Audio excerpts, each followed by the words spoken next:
Bwana Yesu asifiwe, mwana wa Mungu. Ninapenda kumshukuru Mungu kwa neema ambayo ametupa majira haya. Nami ninapenda kusema nawe kwa habari ya hekima ambayo Mungu ametuachilia jioni hii ya leo. Moja ya neno ambalo nimetamani nikufundishe na nikuoneshe katika Biblia ni jinsi ya kutumia kinywa chako katika kutiisha na kuamrisha mambo katika maisha yako yakakaa katika njia ambayo ni sahihi.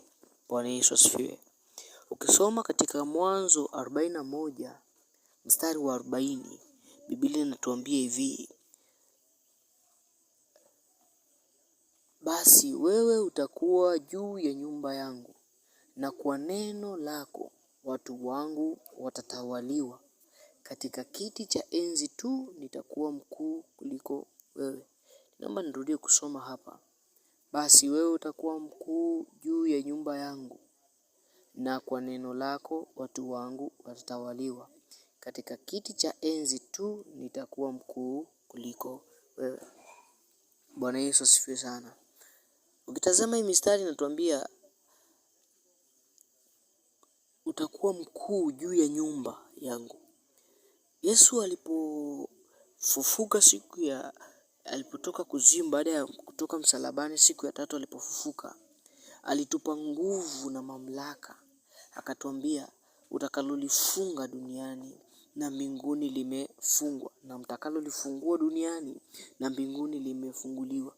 Alitupa mamlaka ya kutiisha na kuisimamia sawa na Mungu anavyotaka.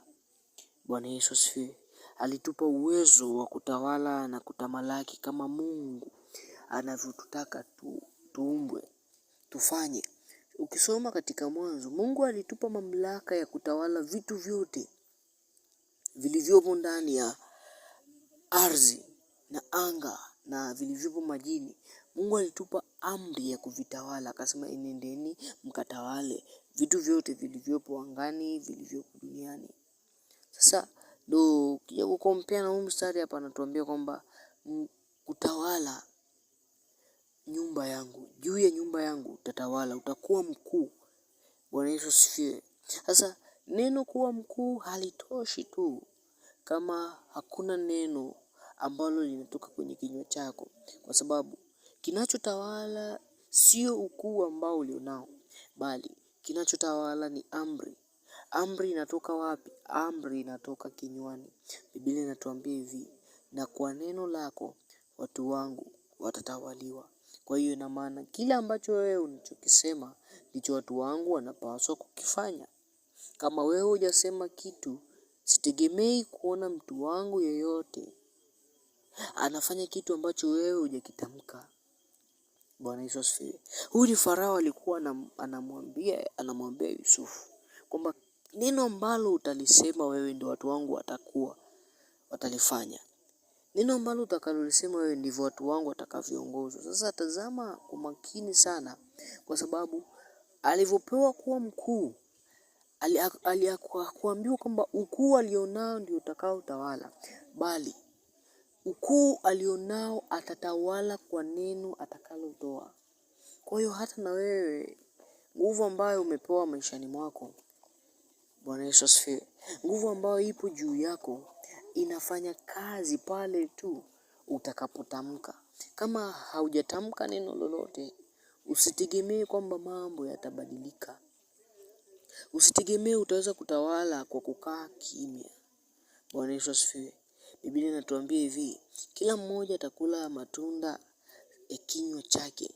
Ina maana kama kinywa chako kinatiisha vitu vinatokea, vinaamrisha vitu vinafanyika, basi uwe na uhakika kwamba maisha yako yataenda sawia. Kwa sababu gani? Una vitu unavitawala kwa kinywa. Hatutawali kwa sababu tuna position tu, bali katika hizo position ambazo tumekaa tunaamrisha mambo yaende sawa na yanavyotakiwa kwenda. Bwana Yesu asifiwe. Sasa Mungu akuoneshe hiki kitu sana na akuwezeshe kukielewa na kukitambua kwamba ile tu kwamba umeitwa mfalme haina nguvu kama haujatoa neno, kwa sababu linalotawala ni neno. Kama hujatoa neno hakuna kitu kitakachofanyika.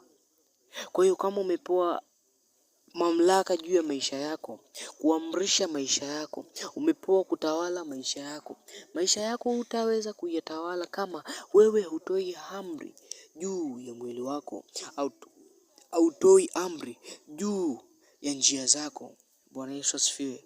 Lazima ujifunze kutumia kinywa chako katika kusema mambo ambayo yanampendeza Mungu, katika kusema mambo ambayo ni Mungu anayataka.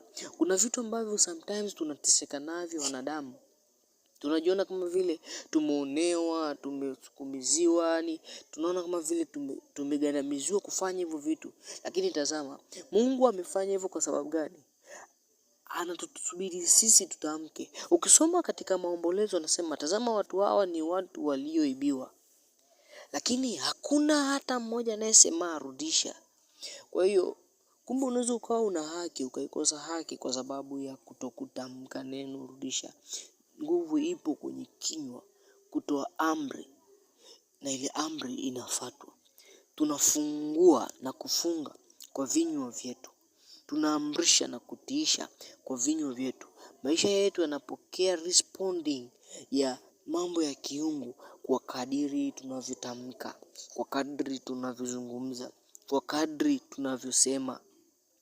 tunavyosema vitu sahihi, ndivyo vitu sahihi navyo vina respond kwenye maisha yetu. Bwana Yesu asifiwe. Sasa Mungu akusaidie sana na akuwezeshe sana kukiona hiki kitu na kuongoza sana katika kulitambua hili kitu. Hebu tumia kinywa chako, usisubiri mpaka fulani aje akuongoze kusema. Tumia kinywa chako. Tunasema funguo unayo. Funguo ni mdomo wako. Fungua maisha yako kwa kutumia kinywa chako. Amrisha vitu kwenye maisha yako yaende sawa sawa na Mungu anavyotaka. Kuna mahali sio tena pa kuomba. Kuna mahali tunasimama na position tulizonazo kwamba tumeitwa wana wa kifalme. Sawa na Petro wa pili mlango wa 9 mstari wa kwanza mlango wa 9 mlango wa kwanza mstari wa 9 inatuambia tazama sisi tazama ni uzao mteule, ukuhani wa kifalme.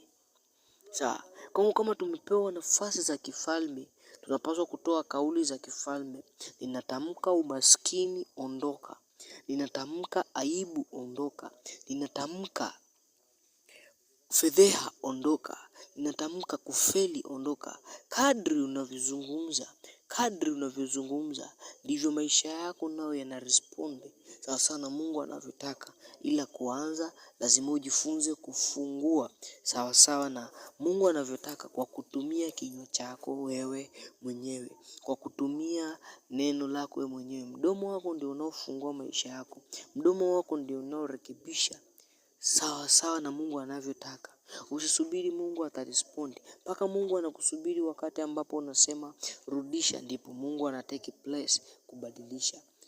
Aliyepewa mamlaka ni wewe. Sawa. Bwana Yesu asifiwe. Tumia kinywa chako katika kufungua maisha yako. Tumia kinywa chako katika kuongoza njia zako zikae sawa sawa na Mungu anavyotaka, kwa sababu kinywa ni funguo na ni silaha. Tazama, neno la Mungu lina uwezo, ni silaha ikatayo kuwili. Sawa. Sasa kama neno la Mungu ni silaha na sisi tumeumbwa kwa sura na mfano wa Mungu, ina maana na sisi tumepewa silaha, tumepewa uwezo, tumepewa na nguvu ya kuamuru kwamba tutakapotamka mbingu inatetemeka, ardhi inatetemeka. Kwa hiyo na wewe anza kutazama neno lako.